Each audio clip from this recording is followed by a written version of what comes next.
bersyukur ya. Tidak terasa waktu berjalan begitu cepat. Meskipun ini di awal Desember, namun kita sudah berada di penghujung tahun 2024 ya.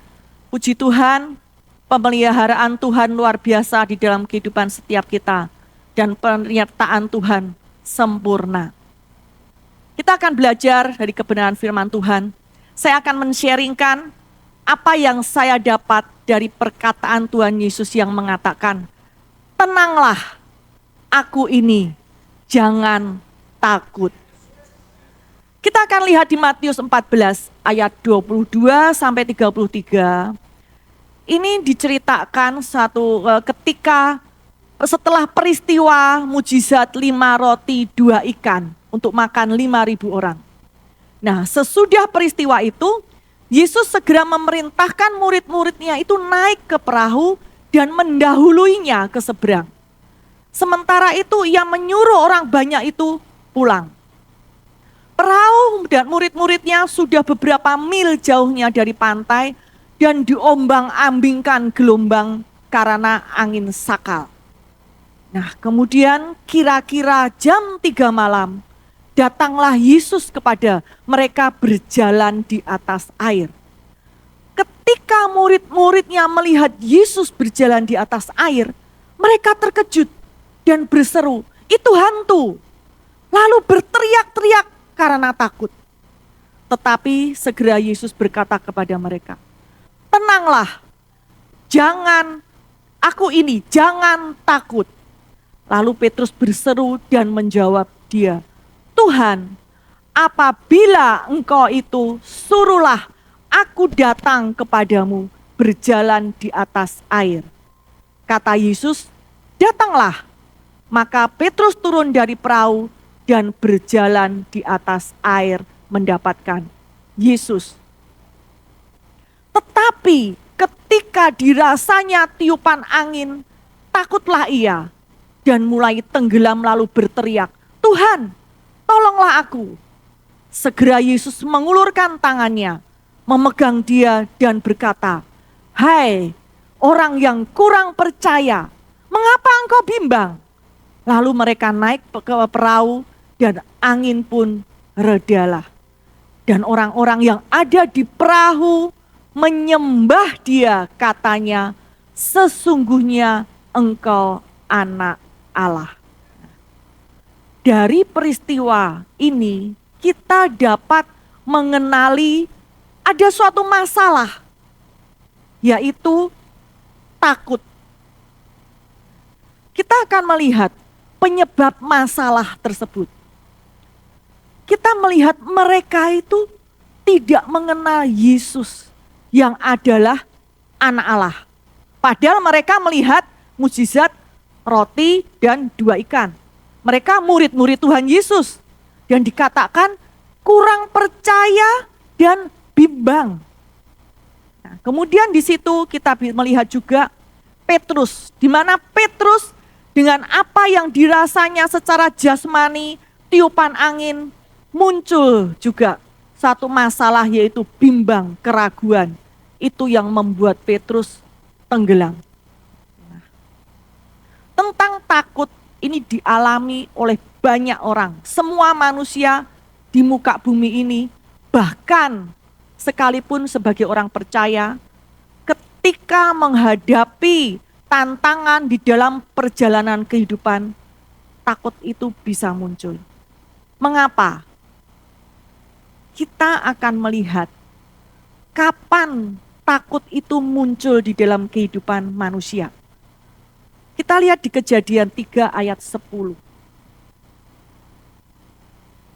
Di Kejadian 3 ayat 10, ia menjawab, ini Adam ya, "Ketika aku mendengar bahwa engkau ada di taman ini, aku menjadi takut karena aku telanjang.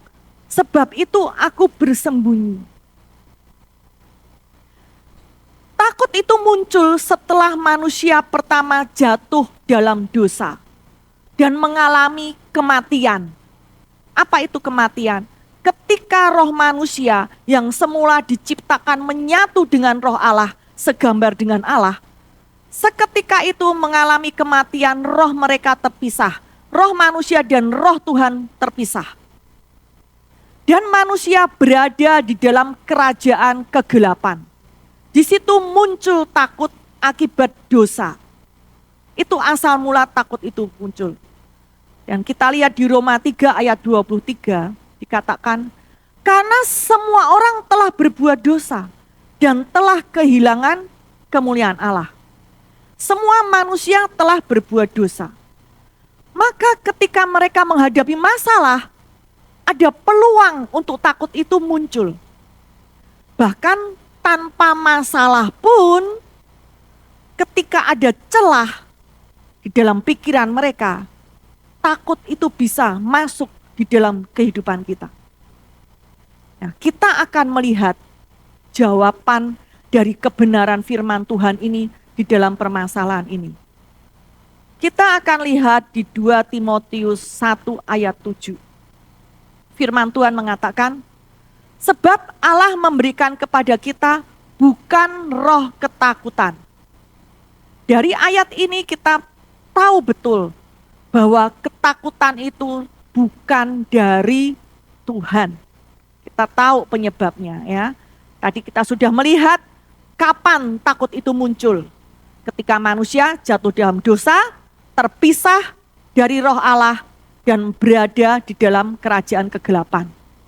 Nah, karena akibat dosa itu, maka untuk menyelesaikan masalah takut ini, masalah dosa inilah yang Tuhan bereskan terlebih dahulu. Ini ayat yang selalu muncul di bulan Desember ketika Natal. Yohanes 3 ayat 16. Ya. Dikatakan ini ayat yang sudah sering kali kita dengar, tidak asing lagi. Karena begitu besar kasih Allah akan dunia ini, sehingga ia telah mengaruniakan anaknya yang tunggal. Supaya setiap orang percaya kepadanya tidak binasa, melainkan beroleh hidup yang kekal. Dan kita semua di sini sudah tahu juga arti hidup yang kekal. Ini saya mengingatkan kembali di Yohanes 17 ayat 3. Inilah hidup yang kekal itu, yaitu bahwa mereka mengenal Engkau satu-satunya Allah yang benar dan mengenal Yesus Kristus yang telah Engkau utus. Tuhan membawa kita pada kehidupan yang kekal. Jadi kehidupan yang kekal itu mengenal satu-satunya Allah dan mengenal Yesus Kristus yang Tuhan telah utus. Jadi di sini pengenalan ini lebih dari sekedar mengenal secara intelektual, secara pengetahuan. Mengenal ini menggambarkan suatu hubungan intim, hubungan pribadi, hubungan paling intim kita dengan Bapa melalui kebenaran firman Tuhan. Nah, tadi diceritakan di kisah tadi, kita melihat Petrus tidak mengenal Yesus, menganggap hantu ketika Yesus berjalan di atas air. Ini juga sering kita jumpai, di mana ketika kita berjalan di dalam hal-hal yang supernatural, kita berbahasa lidah, orang akan bilang, itu dari setan, dari iblis. Ketika terjadi mujizat, dibilang, oh itu sesat. Itu sering dijumpai di dalam kehidupan kita. Diceritakan, setelah cerita tadi diceritakan juga, akhirnya setelah Yesus mengangkat ketika Petrus mau tenggelam, dia mengangkat dengan tangannya, masuk di dalam perahu dan kemudian angin ribut itu tenang. Di situ diceritakan mereka menyembah dia dan mengaku sesungguhnya Yesus adalah anak Allah. Dari sini kita melihat peneguhan bahwa sebelumnya itu mereka murid-murid ketika itu mereka belum percaya dan tidak mengenal bahwa Yesus itu adalah anak Allah. Di sini pentingnya kita mengenal pribadi Yesus. Siapa Yesus di dalam kehidupan saya dan saudara? Kita perlu merenungkan hal ini. Ya. Siapa Yesus di di dalam kehidupan saya dan saudara? Apakah kita menganggap dia hanya sebagai satpam yang menjaga kita, yang selalu menerima laporan kita mau ke sini, mau ke situ, atau sebagai hal-hal yang meminta segala sesuatunya? Jadi di sini kita bisa melihat kekristenan didasarkan pada hubungan. Itu yang penting. Itu berbeda dengan agama-agama lain. Kekristenan didasarkan pada hubungan. Perlu kita bertumbuh di dalam pengenalan akan Tuhan Yesus. Bukan pada peraturan-peraturan atau kaidah. Ya. Nah, Yesus mengasihi kita. Yesus datang membawa kita itu kembali ke dalam hubungan yang intim secara pribadi dengan Dia. Itu suatu prinsip yang penting di dalam kekristenan. Oleh karena itu kita perlu merespon. Ketika kita menerima, kita mendengar kebenaran firman Tuhan. Ya, ketika menerima kabar baik tentang keselamatan di dalam Yesus, kita perlu mengalami kelahiran baru. Hal ini selalu saya dengungkan tentang Roma 10 ayat 9-10. Di mana setiap orang harus mengaku dengan mulut Yesus Tuhan dan percaya dengan hati bahwa Allah telah membangkitkan Kristus dari antara orang mati, maka ia diselamatkan. Sehingga di 1 Korintus 6 ayat 17, firman Tuhan katakan, ia telah melepaskan kita dari kuasa kegelapan dan memindahkan kita ke dalam kerajaan anaknya yang kekasih. Dan di 1 Kolose 1 ayat 13, memindahkan kita dari kerajaan kegelapan kepada kerajaan terang, kerajaan anak yang kekasih. Juga di 1 Korintus 6 ayat 17, firman Tuhan mengatakan, tetapi siapa yang mengikatkan diri pada Tuhan menjadi satu roh dengan Dia. Dari sini kita bisa melihat, ketika manusia jatuh dalam dosa, terpisah dari roh Allah, berada di dalam kerajaan kegelapan, muncul takut. Ketika kita menerima, merespon anugerah Tuhan dengan iman, kita mengalami kelahiran baru, menyatu dengan roh Allah, kita dipindahkan dalam kerajaan terang. Disitulah kita ada kemampuan menolak untuk menyerah kepada takut. Ini yang penting kita harus sadari. Kita dibawa kembali kepada normalnya kita. Sebagaimana ketika manusia diciptakan sebelum jatuh di dalam dosa dan berada di dalam Taman Eden di mana semua penyediaan Tuhan tersedia. Begitu pula kita di dalam kerajaan Allah. Segala berkat rohani sudah disediakan. Kita kembali ditempatkan di situ. Luar biasa Tuhan, begitu baik, begitu mengasihi kita. Takut ini bisa muncul terhadap apapun. Takut terhadap manusia, takut penyakit yang ujungnya kematian, takut tidak adanya pekerjaan, bagaimana mencukupi kebutuhan hidupnya, berbicara tentang takut kekurangan, tentang masalah ekonomi, takut hidup dalam kesendirian, takut tentang menghadapi masa depan, dan kekhawatiran-kekhawatiran lainnya yang muncul menimbulkan ketakutan dan lain sebagainya. Tapi mengapa jika kita sudah lahir baru, mengapa di dalam kehidupan orang percaya masih juga timbul rasa takut atau muncul hal-hal yang membuat kita khawatir? Padahal Tuhan sudah membereskan itu semua. Di sini kita bisa belajar melihat seperti halnya Petrus. Petrus bisa berjalan di dalam supernatural, berjalan di atas air. Namun ketika Petrus mulai mengalihkan fokusnya kepada situasi terhadap apa yang dihadapinya, maka akan muncul ketakutan itu. Selain itu juga karena tidak mengetahui dan memahami kebenaran firman Tuhan, maka takut itu bisa menguasai setiap kita. Nah, mengalihkan fokus, Ya, tentang mengalihkan fokus ini, mengalihkan fokus yang seperti apa? Mengalihkan fokus ini jadi ada peran kita yang melakukan, ya. Ada peran kita yang melakukan ketika kita mengikuti apa yang muncul di dalam pikiran kita. Pikiran kita yang bukan berasal dari kebenaran firman Tuhan. Atau ketika kita mempertimbangkan hal-hal yang digunakan iblis untuk menimbulkan rasa takut dan ragu. Kemudian kita mengikuti hal itu. Itu muncul rasa takut. Dan hal itu membuat semakin berat, semakin menjerat dan menenggelamkan kita di dalam ketakutan. Kalau kita mengikuti hal tersebut.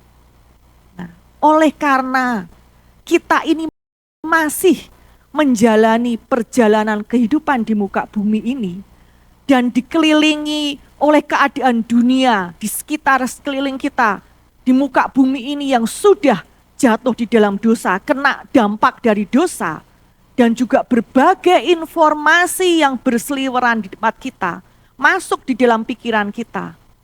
Maka kata Tuhan, jangan takut. Ini begitu powerful.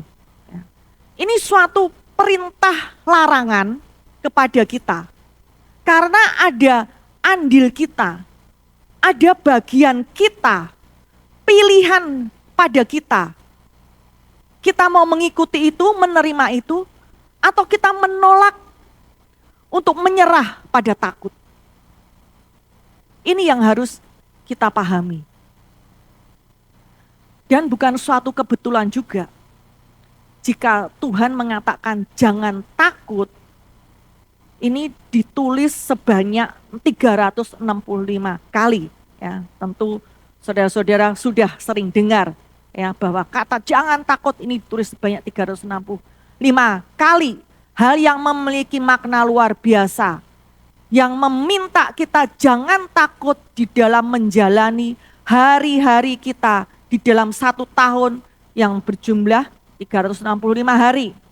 Ya, sekalipun mau berapa banyaknya itu, namun ketika Yesus mengatakan dengan jelas, jangan takut, ini sesuatu yang powerful. Ini perenungan bagi saya ketika saya merenungkan ini sangat powerful. Itu mengapa? Ketika Yesus mengatakan jangan takut, ini tidak hanya 2 kata ini, 2 kata jangan takut. Tapi ada kalimat lain di awal, yaitu tenanglah, aku ini, jangan takut. Nah, tenanglah aku ini, perkataan Yesus yang cukup singkat, namun bagi saya pribadi benar-benar powerful, benar-benar luar biasa yang memberikan saya pewahyuan yang banyak sekali. Ya. Nah, kata aku ini kita dibawa fokus kepada Yesus.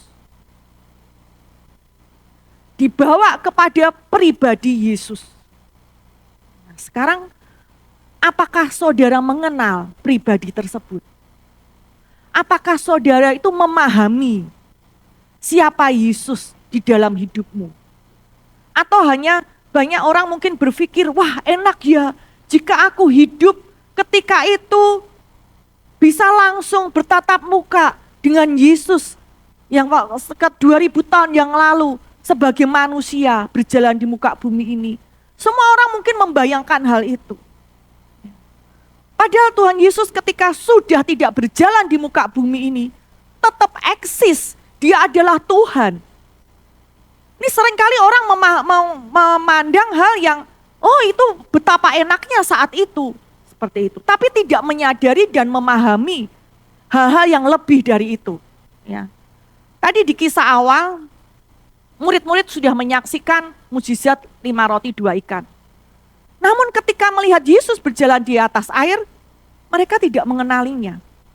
Ya. Dan diceritakan setelah mereka naik perahu, sungguh dia baru percaya dan mengatakan, sungguh engkau anak Allah.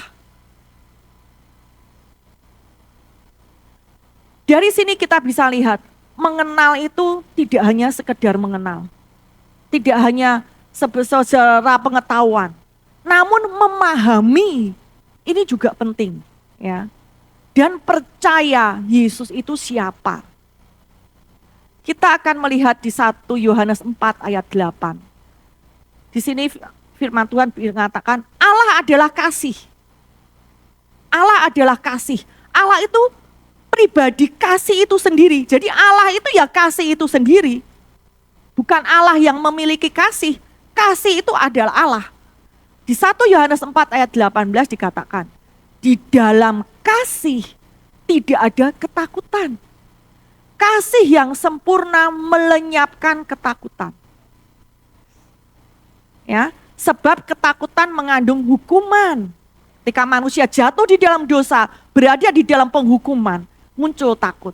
Dan barang siapa takut, ia tidak sempurna dalam kasih. Kasih dan ketakutan adalah dua hal yang berlawanan. Ketika kita menerima pewahyuan bahwa Tuhan mengasihi kita, kita yakin akan kasih Allah kepada kita. Kasih Allah ini akan menghancurkan ketakutan dalam kehidupan orang percaya. Maka tidak ada tempat untuk ketakutan itu. Karena tidak dapat dua hal ini ada secara bersamaan. Ya. Jadi perlu kita memahami ini. Pewahyuan akan kasih Bapa itu betapa pentingnya. Kita harus bertumbuh, ya, di dalam pengenalan betapa panjang, lebar, tinggi dan dalamnya kasih Tuhan kepada kita. Di Galatia 5 ayat 6, firman Tuhan katakan, sebab bagi orang yang ada di dalam Kristus hal bersunat atau tidak bersunat tidak mempunyai sesuatu arti. Hanya iman yang bekerja oleh kasih. Firman Tuhan mengatakan seperti itu. Iman yang bekerja oleh kasih. Bekerja artinya diberikan energi. Ya, kalau mobil diberikan energi bensin, maka mobil itu bisa berfungsi dan bisa bergerak. Dikatakan iman diberikan energi oleh kasih. Jadi iman berfungsi ini melibatkan kasih. Bukan hukum Taurat. Iman diberikan energi kasih, bukan hukum Taurat. Artinya, bukan dengan upaya kita, dengan kita aktif pelayanan, rajin berdoa, rajin baca Alkitab, agar Tuhan itu tambah sayang, kemudian iman bekerja dan menggerakkan Tuhan memberikan apa yang kita inginkan. Tidak, bukan seperti itu. Ya. Tidak salah kita melayani, kita baca firman, kita rajin berdoa. Itu tidak membuat Tuhan tambah sayang. Karena Tuhan memang sudah sayang kepada kita. Tuhan sudah memberikan segalanya kepada kita. Ya, iman diberikan energi oleh kasih. Kasih di sini adalah agape. Kasih Tuhan yang tanpa syarat. Bukan kasih kita kepada Tuhan, namun kasih Tuhan yang kepada kita. Pewahyuan tentang kasih Tuhan yang tidak bersyarat ini, yang bagi kita, yang kita terima, itu membuat iman itu bekerja di dalam kita. Hal itu akan melepaskan kuasa Allah. Semakin kita mengerti, memahami, mempercayai, menerima pewahyuan, betapa Tuhan mengasihi kita, maka iman kita tuh semakin berlimpah. Nah, untuk mendapatkan pewahyuan ini, kita tentunya perlu merenungkan firman Tuhan. Perlu mendengar firman Tuhan, merenungkan sebagaimana firman Tuhan katakan di Yosua, merenungkan firman Tuhan siang dan malam. Ya. Karena kita tidak bisa lepas dari ini semua. Begitu pula tadi tentang pewahyuan tentang kasih. Begitu pula sebaliknya. Ketakutan itu mematikan, ya, mengaktifkan kuasa iblis. Maka dikatakan di firman Tuhan, roh ketakutan. Orang ketakutan, depresi, cemas, itu sangat berpengaruh. Bahkan orang bisa melakukan bunuh diri, ujungnya kematian. Dan merupakan sesuatu, ketakutan ini merupakan sesuatu yang tidak boleh kita toleransi. Tidak boleh kita toleransi di dalam kehidupan kita. Oleh karena itu Yesus mengatakan lagi, tenanglah aku ini, jangan takut. Karena Yesus selalu membawa kepada kehidupan, bukan pada kematian. Perkataan Yesus ini pula yang membangkitkan keberanian pada Petrus. Sehingga Petrus berani mengatakan, suruhlah aku datang kepadamu berjalan di atas air ini. Sesuatu yang di mata manusia itu mustahil untuk berjalan di atas air. Namun Petrus memiliki keberanian itu. Ketika Yesus mengatakan, datanglah. Dan kita melihat selama fokus Petrus kepada Yesus, ia dapat berjalan di atas air. Ya. Selama fokus kita kepada Yesus, tidak ada yang mustahil. Tidak ada hal yang tidak mungkin. Ketika dokter mengatakan tidak ada pengharapan, di situ terjadi kesembuhan. Ketika ATA-mu selalu minta maaf, kelimpahan dapat terjadi. Selama kita mau fokus dan mempercayakan Yesus sebagai sumber kita, tidak ada hal yang mustahil. Kita lihat 2 Timotius 1 ayat 7, versi TSI. Karena Allah memberikan roh-Nya yang memampukan kita untuk hidup dengan kuasa, kasih, dan penguasaan diri. Ketika roh Allah memimpin hidup kita, kita tidak perlu takut. Kuasa di sini itu dinamis ya, suatu hal yang powerful. Ada perbuatan-perbuatan ajaib, mujizat, supernatural. Allah telah memberikan roh-Nya. Dan roh-Nya itu ada di dalam saya dan di saudara yang sudah lahir baru. Yang memampukan kita untuk kita hidup dengan supernatural. Tentang kasih, yang supernatural, tentang kuasa itu power. Kasih, kita tadi sebelumnya sudah mengetahui tentang kasih ya. Jadi kita perlu menyadari, tinggal kita perlu menyadari dan melihat roh Allah itu yang sudah menyatu dengan roh kita. Dan roh Allah itu tidak akan pernah meninggalkan kita. Kita lihat Ibrani 13 ayat 5. Dikatakan firman Tuhan, janganlah kamu menjadi hamba uang dan cukupkanlah dirimu dengan apa yang ada padamu. Karena Allah telah berfirman, aku sekali-kali tidak akan membiarkan engkau. Aku sekali-kali tidak akan meninggalkan engkau.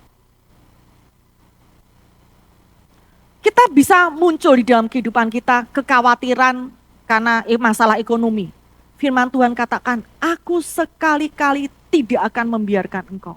Aku sekali-kali tidak akan pernah meninggalkan engkau. Ini kalimat yang luar biasa. Kalimat yang Tuhan tekankan, suatu pernyataan untuk meyakinkan kita. Tuhan meyakinkan sedemikian rupa. Sekali-kali tidak akan meninggalkan engkau. Artinya Tuhan tidak akan pernah meninggalkan kita. Dan dikatakan dengan jelas tadi yang di 2 Timotius 1 ayat 7, ketika roh Allah memimpin hidup kita, kita tidak perlu takut. Nah sekarang pertanyaannya, mau tidak kita dipimpin oleh roh Allah yang ada di dalam setiap kita? Apakah kita mau dengan pikiran kita sendiri dan cara kita sendiri untuk menyelesaikan setiap masalah yang kita hadapi? Masalah keuangan kah? Masalah hal-hal apa yang lainnya? Atau mungkin kita dengan solusi kita sendiri? Semua ini yang kita pelajari dari awal sampai saat ini, itu tidak ada andil dari kekuatan kita manusia. Semua dibawa fokus pada Yesus. Perkataan Yesus, aku ini. Itu pribadi Yesus. Ini penting sekali. Mengandung makna yang luar biasa. Dan kita harus benar-benar memahaminya, ya. Semua jawaban apapun di dalam kehidupan hanya ada pada satu pribadi, yaitu Yesus. Fokus mempercayai pribadi Yesus berarti harus juga mempercayai dan fokus pada perkataannya. Karena perkataan ini tidak bisa dipisahkan dari pribadi yang mengatakan. Maka ketika orang bilang, pengen wah seandainya aku dulu hidup bertatap muka secara langsung dengan Yesus.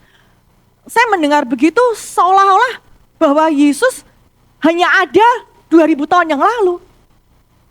Tidak menyadari bahwa Yesus tetap ada. Tidak pernah meninggalkan kita di dalam roh kita dan firman-Nya pun juga ada. Sampai sekarang ini. Kita tidak dapat hidup lepas dari firman Tuhan perkataan Yesus. Ya. Kita lihat di Yohanes 1 ayat 1 sampai 3. Di versi AMD saya akan bacakan.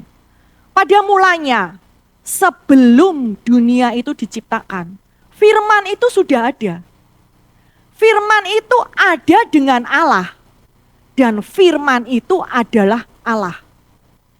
Sejak semula firman itu bersama-sama Allah. Segala sesuatu diciptakan melalui firman itu. Dan tidak ada satupun dari semua ciptaan Allah yang diciptakan tanpa Dia. Inilah sumbernya. Pribadi Allah dan firman tidak dapat dipisahkan. Karena firman itu perkataan Allah yang menjadi manusia, yaitu Yesus. Inilah jawaban dari apapun dalam kehidupan manusia. Ya. Mengapa ini itu jawaban dari kehidupan kita sebagai manusia? Kita akan flashback sejenak ke awal penciptaan. Kalau kita memahami ini tanpa disuruh, kita dengan sendirinya ada kerinduan untuk kita bergaul intim dengan Tuhan melalui kebenaran firman-Nya. Kita akan flashback ke awal penciptaan, di mana nanti baca di rumah ya, itu dalam satu pasal di kitab Kejadian. Saya tidak bacakan secara rinci. Ketika Tuhan menghendaki bintang di langit, Ia berfirman kepada cakrawala, jadilah benda-benda penerang. Ketika Ia menghendaki ikan di laut, Tuhan berfirman kepada air, hendaklah berkeriapan makhluk hidup. Begitu pula ketika Tuhan menciptakan segala makhluk hidup, ternak, binatang melata, binatang liar di bumi. Tuhan berfirman kepada bumi. Ketika Tuhan menciptakan tumbuhan berbiji, pohon, segala jenis buah, Tuhan berfirman kepada tanah. Ikan akan mati ketika terpisah dari air, karena itulah sumber yang menopang hidupnya. Begitu pula binatang di darat, tidak dapat dipisahkan dari bumi. Tumbuhan berbiji segala jenis buah tidak dapat dipisahkan dari tanah. Nah, dari hal ini kita melihat suatu prinsip di dalam penciptaan bahwa semua makhluk ciptaan ditopang dari mana mereka berasal. Artinya mereka tidak dapat terpisah dari yang menopangnya karena berhubungan dengan kehidupan mereka. Begitu pula ketika Tuhan itu menciptakan saya dan saudara. Ketika Tuhan menciptakan yang namanya manusia. Yohanes 4 ayat 24 dikatakan Allah adalah roh.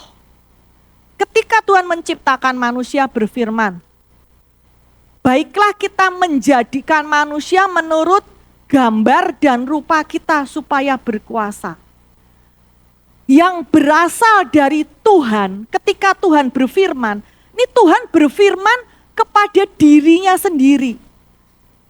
Menurut gambar dan rupa kita, ini gambaran dari Tritunggal. Bapa, Anak, yaitu firman dan Roh Allah. Menjadikan manusia yang berupa roh, yaitu manusia. Roh manusia yang menyatu dengan Roh Allah. Itulah dimulainya Tuhan menciptakan manusia. Kerjasama, kita melihat kerjasama yang luar biasa.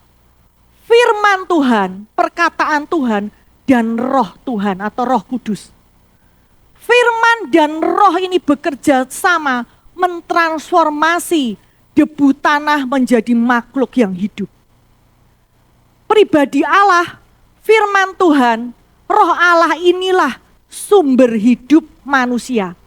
Ketika Tuhan berfirman kepada dirinya sendiri ketika menciptakan manusia. Nah, sehingga manusia tidak dapat hidup lepas dari yang menopangnya. Yaitu firman Allah dan Roh Allah itu tersebut. Oleh karena itu firman Tuhan katakan firman itu adalah roh dan hidup. Yohanes 6 ayat 63. Saya bacakan di versi bahasa Indonesia masa kini. Yang membuat manusia hidup ialah Roh Allah. Kekuatan manusia itu tidak ada gunanya. Kata-kata yang kukatakan, yaitu rema, kepadamu ini adalah kata-kata Roh Allah. Dan kata-kata yang memberi hidup. Rema, ya, tidak hanya sekedar kata-kata. Oleh karena itu tadi sebelumnya saya mengatakan, kita perlu merenungkan untuk mendapatkan pewahyuan. Suatu rema itu kita dapat.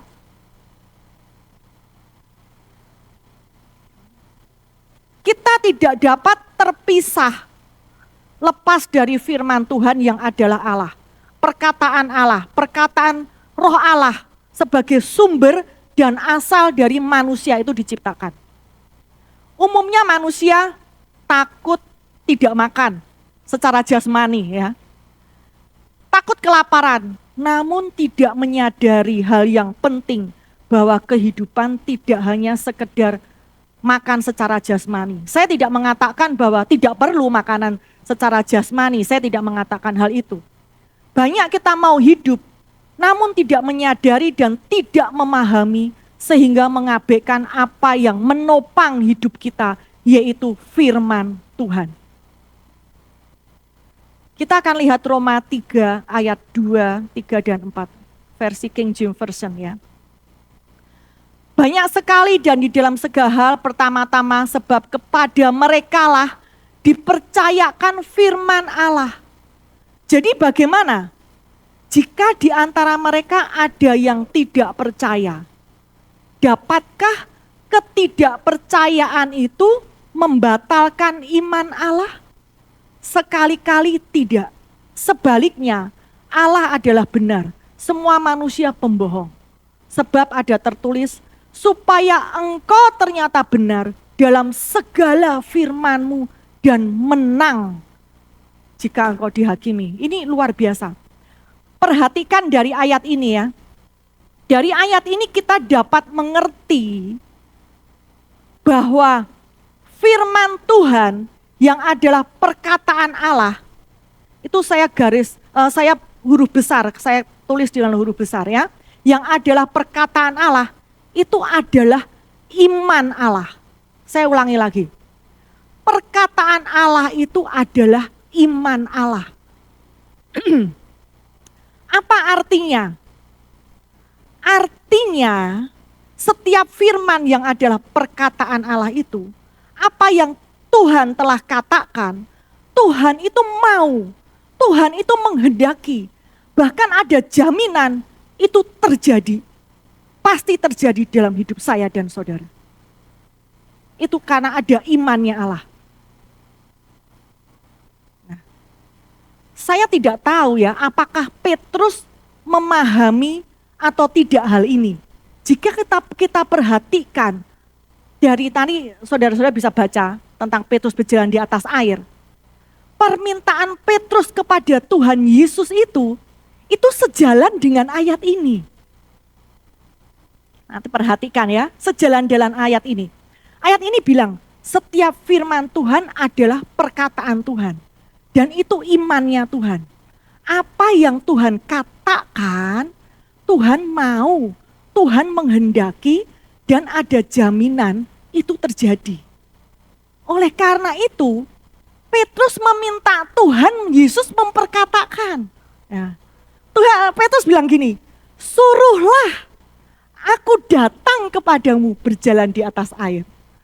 Dia tidak cuma dalam hati, oh aku percaya, aku bisa seperti Yesus kemudian dia melangkah. Enggak, dia bilang ke Yesus loh, suruhlah aku datang kepadamu berjalan di atas air. Sehingga ketika Yesus memperkatakan, datanglah. Nah, dia berjalanlah masuk di dalam hukum itu sehingga dia bisa berjalan di atas air. Wah, ini luar biasa. Kata Yesus, datanglah. Itu pasti terjadi. Maka Petrus merespon, turun, keluar dari perahu dan berjalan di atas air. Selama ia tetap fokus pada Yesus, dia berjalan di atas air, berjalan secara supernatural. Namun, jika itu hal-hal yang imannya Allah pasti terjadi, itu tidak terjadi dalam kehidupan kita. Hanya ada satu penghalangnya. Karena manusia tidak percaya. Manusia ragu, bimbang. Firman Tuhan mengatakan, jika bimbang, ragu-ragu, tidak mendapat apa-apa. Tidak fokus pada Yesus. Tidak fokus pada apa yang Tuhan katakan melalui kebenaran firman-Nya. Itulah yang menjadi penghalang. Bersandar pada pengertian kita sendiri. Jadi penghalangnya adalah pada pihak manusia. Penghalangnya ada pada pihak kita. Firman Tuhan sendiri tidak kehilangan kuasanya. Karena itu adalah imannya Allah. Ingat kisah wanita yang mengalami 12 tahun pendarahan? Kita lihat Matius 9 ayat 20. Pada waktu itu seorang perempuan 12 tahun lamanya pendarahan. Dia maju mendekati Yesus dari belakang. Dan dia berjalan menjamah jumbai jubahnya. Dia percaya itu sembuh, menjamah jumbai jubahnya. Ada apa sih? Kok kita baca sebelumnya cerita ini bahwa perempuan ini mendengar berita-berita tentang Yesus. Dia mendengar tidak cuma sekali, berkali berita-berita tentang Yesus. Itulah yang membangkitkan iman wanita ini. Sehingga percaya dan berani melangkah, mendekati untuk menjamah jumbai jubah. Saya cari apa ini jumbai jubah. Ternyata Tuhan itu Tuhan yang konsisten. Pesannya di awal perjanjian lama sampai akhir itu tetap. Kita lihat Bilangan 15 ayat 39. Maka jumbai itu akan mengingatkan kamu apabila kamu melihatnya kepada segala perintah Tuhan. Sehingga kamu melakukannya dan tidak lagi menuruti hatimu atau matamu sendiri. Seperti biasa yang kamu perbuat dalam ketidaksetiaanmu. Ini luar biasa. Jadi puncak jumbai, jubah, itu berupa tali terpilin seperti tassel. Kalau kita graduation wisuda itu ada tali terpilin ya, yang oleh rektor akan dipindahkan di topi. Nah seperti itulah, seperti tassel itu ada di ujung jubah. Itu yang mereka pakai, ada tujuan Tuhan. Untuk apa? Mengarahkan fokus kepada firman Tuhan. Sehingga kita bisa melakukan apa kata firman tersebut. Tidak teralihkan, firman Tuhan mengatakan tidak teralihkan fokus kepada yang lain. Pada pikiranmu sendiri, kemauanmu sendiri. Pada apa yang kita tangkap dengan panca indera, dengan fakta yang kita lihat. Tetap fokus pada kebenaran firman, pada apa yang Tuhan katakan. Ini kita bilangan jelas sekali. Jadi kita bisa memahami mengapa wanita itu menjamah jumbai jubah. Ada artinya di sini, terus fokus apa yang firman Tuhan katakan. Tidak fokus teralihkan dengan hal yang lain. Di dalam setiap firman Tuhan yang disampaikan, Kita seringkali di sini bilang, ketika seringkali Ibu Nini ya menyampaikan firman, ada amin saudara-saudara, amin, amin ya. Semua agama mengatakan amin. Tidak terkecuali siapapun, semua saya dengar mengatakan amin. Nah, ketika di dalam kebenaran firman Tuhan, kita akan melihat, ketika kita mengatakan itu, benarkah kita memahami dan kita mempercayai apa yang kita katakan? Apakah kita mengerti ketika kita katakan amin? Juga orang-orang di luar sana yang mengatakan amin? Kita lihat 2 Korintus 1 ayat 20, versi AMD. Karena semua janji Allah telah terpenuhi di dalam Kristus dengan ya. Karena itu kita berkata amin melalui Kristus untuk kemuliaan Allah. Nih, semua janji loh, semua janji terpenuhi telah. Bukan terpenuhi saja, tapi telah terpenuhi dalam Kristus dengan ya. Kita harus memahami ini. Kita akan lihat Wahyu 3 ayat 14. Dan tuliskanlah kepada malaikat jemaat di Laodikia. Inilah firman dari Amin, saksi yang setia dan benar, permulaan dari ciptaan Allah. Amin adalah nama Yesus sendiri. Amin itu kebenaran itu sendiri, pribadi Yesus itu sendiri. Bagaimana mungkin kita mau menerima janji Allah yang telah terpenuhi semua di dalam Yesus Kristus, namun kita menolak pribadi itu sendiri, pribadi Yesus. Yang kita katakan, amin. Nama amin yaitu Yesus Kristus Tuhan pribadi. Jika orang-orang di luar sana mengatakan amin, itulah seharusnya kita memberitakan kebenaran firman kepada mereka. Yang mereka doakan, mereka menginginkan semua itu mereka mengalaminya, mereka mengatakan amin. Tahu tidak mereka, semua janji Tuhan itu ada di dalam Yesus yang adalah amin. Amin adalah nama Yesus sendiri dan disitulah semua janji Allah telah diberikan. Apa yang engkau takutkan saat ini? Tentang kesehatanmu? Apakah engkau sedang melawan penyakit? Firman Tuhan katakan, tenanglah, aku ini Jehovah Rafa yang menyembuhkanmu. Sang penyembuh, jangan takut tentang kebutuhanmu, masalah keuangan. Yesus mengatakan, tenanglah, aku ini Jehovah Jireh, Allah yang menyediakan segala kebutuhanmu, yang mencukupi segala kebutuhanmu. Ayat terakhir Yeremia 29 ayat 11 dikatakan, sebab aku ini mengetahui rancangan apa yang ada padamu mengenai kamu. Demikian firman Tuhan, rancangan damai sejahtera, bukan rancangan kecelakaan, untuk memberikan kepadamu hari depan yang penuh harapan. Tenanglah, aku ini Alfa dan Omega, yang awal dan yang akhir. Kapanpun waktu yang kita masuki, tahun demi tahun yang kita masuki, adalah hari depan yang penuh harapan. Karena di situ ada Yesus sang Alfa dan Omega sendiri. 23 hari lagi, kita akan meninggalkan tahun 2024 dan memasuki tahun 2025. Dan Yesus yang sama, yang pernah ada di muka bumi ini berjalan melakukan perbuatan baik. Yesus yang sama, yang rohnya tinggal di dalam saya dan saudara. Sekarang ini juga mengatakan, tenanglah, aku ini, jangan takut. Tuhan Yesus memberkati.